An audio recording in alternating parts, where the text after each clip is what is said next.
Professor are K Abhilashi साहब, vice chancellor Abhilashi university zonal incharge, इस क्षेत्र के बड़े विस्तार से निरंकारी मिशन के जो विस्तार का जिक्र किया। नेचर से हम बहुत कुछ प्राप्त करते हैं। इनफैक्ट बिना नेचर के हमारा जीवन ही नहीं चल सकता। जब से पैदा होते हैं जल के रूप में, वायु के रूप में, और जो जो भी प्रकृति ने दिया है उसके द्वारा ही हमारा जीवन चलता है। तो इसके महत्व को 1973 में यूएनओ ने अनुभव किया। डिग्रेडेशन हो रहा है और यहाँ के आप सजग नागरिक हैं। आप देख रहे हो यहाँ कितना पॉल्यूशन है, कितना जो लेवल था पहले गर्मियों में, सर्दियों में, किस प्रकार आप देख रहे हैं वातावरण में निरंतर परिवर्तन आ रहे हैं। नदियों में पानी सूखता जा रहा है और प्लास्टिक का तो इतना पता नहीं कितना वक्त लगता है इसको गलने में। और व्यास नदी के आसपास कल मुझे निकलने का मौका मिला, क्योंकि यहाँ पूरे विश्व से यात्री आते हैं। तो यूज एंड थ्रो, उस सिस्टम को ठीक करने के लिए, अवेयरनेस करने के लिए सतगुरु माता सुदीक्षा जी महाराज ने ये प्रोग्राम चलाया है। और जैसे आदरणीय जोगिंदर साहब ने बताया कि पूरे साल भर ये एक दिन का काम नहीं है। अवेयरनेस तो आज करेंगे और कार्य भी करेंगे, लेकिन हर एक व्यक्ति को इसमें सहयोग देना होगा। अगर मुझसे दुनिया तो फिर भला बदले किसको, मैं जो बदल जाऊंगा दुनिया बदल जाएगी।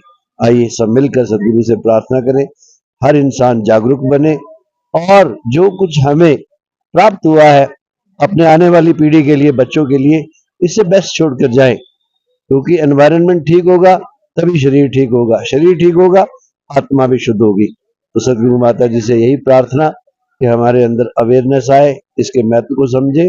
और मीडिया का भी बहुत बहुत धन्यवाद, नगर पालिका का भी बहुत बहुत धन्यवाद कि आप भी इस मिशन में, इस कार्यक्रम में हमारा सहयोग कर रहे हैं। और इसको अवेयरनेस में आपका बहुत बड़ा रोल है। इसको आप प्रसारण करके ना जाने कितने लोगों तक ये संदेश पहुंचाएंगे। और अगर कुछ लोग भी जागरूक हो गए तो इस कार्यक्रम को सफल समझा जाएगा। तो मैं निरंकारी मिशन की ओर से आप सबका तहे दिल से शुक्रिया करता हूँ और धन्यवाद करता हूँ। Thank you. मीडिया के सभी बंधुगणों का धन्यवाद करता हूँ। जिस प्रकार हम सब जानते हैं कि संयुक्त राष्ट्र संघ के द्वारा प्रति वर्ष 5 जून को विश्व पर्यावरण दिवस मनाया जाता है। इसी कड़ी में संत निरंकारी मिशन और संत निरंकारी चैरिटेबल फाउंडेशन द्वारा और सतगुरु माता सुदीक्षा महाराज जी के मार्गदर्शन से आज भारतवर्ष के जो 18 हिल स्टेशन हैं उनमें विश्व पर्यावरण दिवस मनाया जा रहा है, जिनमें हिमाचल प्रदेश के 3 स्टेशन हैं, शिमला, कुल्लू और शिमला, धर्मशाला और मनाली है। तो आज मनाली में भी यहाँ की स्थानीय जिला के सभी जो हमारे सेवा दल के स्वयंसेवक हैं उनके माध्यम से ये विश्व पर्यावरण दिवस मनाया जा रहा है, जिसका जो थीम है वो थीम है बीट प्लास्टिक पोल्यूशन। इस थीम को मद्देनजर रखते हुए आज सुबह से ही एक रैली निकाली गई ताकि यहाँ के लोगों को भी जागरूक किया जा सके और लोगों में भी जागरूकता ला सके। और इसके पश्चात अभी नगर परिषद मनाली के साथ मिलकर यहाँ पर सफाई अभियान भी शुरू किया गया है, जिससे सभी को प्रेरणाएं दी जा सके। और इसी कड़ी में इसके पश्चात नुक्कड़ नाटक के माध्यम से भी लोगों को प्रेरित किया जाएगा कि किस प्रकार से हमारा जो सिंगल यूज प्लास्टिक है इसे बचा जा सके और कैसे हम पर्यावरण को सुरक्षित कर सकें। क्योंकि हमारे सतगुरु बाबा हरदेव सिंह महाराज ने कहा था कि जो पर्यावरण है वो चाहे बाह्य तौर पर बाहर से दूषित हो चाहे आंतरिक तौर पर, तो हमारा जो मिशन है वो आध्यात्मिक जागरूकता के साथ साथ इस प्रकार की प्रेरणाएं, चाहे सफाई अभियान हुआ, चाहे पर्यावरण को स्वच्छ करने के लिए कई प्रकार की एक्टिविटीज, पौधरोपण, हमारे जो वाटर बॉडीज है उनकी सफाई अभियान और रक्तदान जैसे शिविरों का आयोजन साल भर में करता रहता है। जिसके लिए हम सतगुरु माता सुदीक्षा महाराज जी का आभार प्रकट करते हैं कि सतगुरु माता जी हम सबका मार्गदर्शन करते हैं और इस मार्गदर्शन के कारण हमारे सभी जो साध संगत के सदस्य हैं वो इस पुण्य कार्य को करने में प्रयासरत रहते हैं।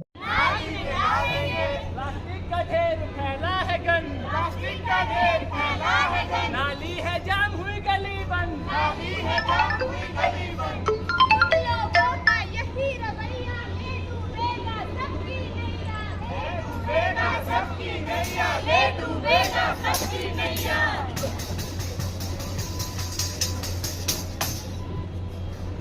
मैंने तो ठान लिया है, आज के बाद सारा प्लास्टिक का कचरा तो डस्टबिन में ही डालूंगा ताकि वो रिसाइकिल हो सके।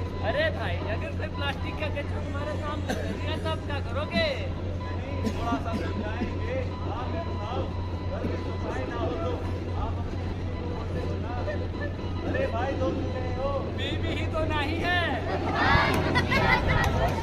अरे नहीं नहीं, बीवी है, कुत्ता नहीं, मायके चली गई है। हाँ, एक दिन ऑफिस से आया, प्लास्टिक की बोतल और पन्नी निकाली, जैसे ही फेंकी, आप पूरा हो गए साहब। कहती है थोड़ा भी सफाई का ध्यान नहीं रखते, पानी का थर्मस घर से नहीं ले जा सकते, पन्नी कूड़ेदान में नहीं डाल सकते, तुम्हारा रोज रोज का नाटक है, मैं तुम्हारे साथ नहीं रहूंगी। छोड़ कर चली गई साहब, छोड़ कर चली गई। पत्नी को बोला कम कम कम, देवी जी बोले नहीं नहीं। अब आप ही बताओ हम क्या करें?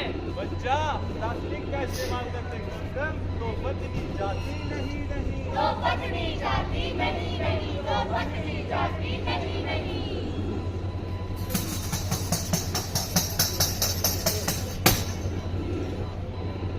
चाहते क्या हो? अब सब्जी खरीदना छोड़ दे। क्या पानी भी पीना छोड़ दे? कहो तो चाय भी पीना छोड़ दे।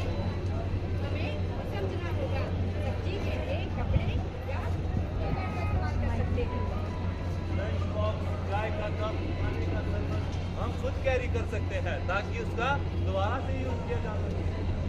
अरे कोई सिंपल फॉर्मूला बताओ। Follow 3 R's: reduce, reuse and recycle. Reduce यानी प्लास्टिक का इस्तेमाल कम करें।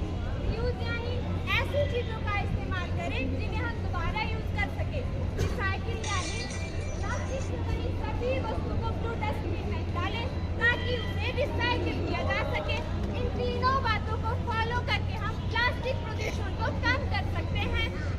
And finally, if you can't use it, refuse it. कम रो, कम प्लास्टिक का इस्तेमाल कम। रुको, कम से काम नहीं चलेगा। प्लास्टिक को बोलो नहीं नहीं, कसम ले लो आज यही। प्लास्टिक को बोलो नहीं नहीं, कसम ले लो आज यही। प्लास्टिक को बोलो नहीं नहीं, कसम ले लो आज यही। प्लास्टिक मकड़ी का जाला है, खुद हमने बना डाला है। हर तरफ इसी का बोलबाला है, अब लगाना इस पर ताला है। Big pollution of the mind, be human, caring and kind. Plastic का उपयोग हटाएं, धरा कदम घुटने से बचाएं। धरा कदम घुटने से बचाएं, धरा कदम घुटने से बचाएं। आज मेरा solution, beat plastic pollution, beat plastic pollution, beat plastic pollution. Thank you.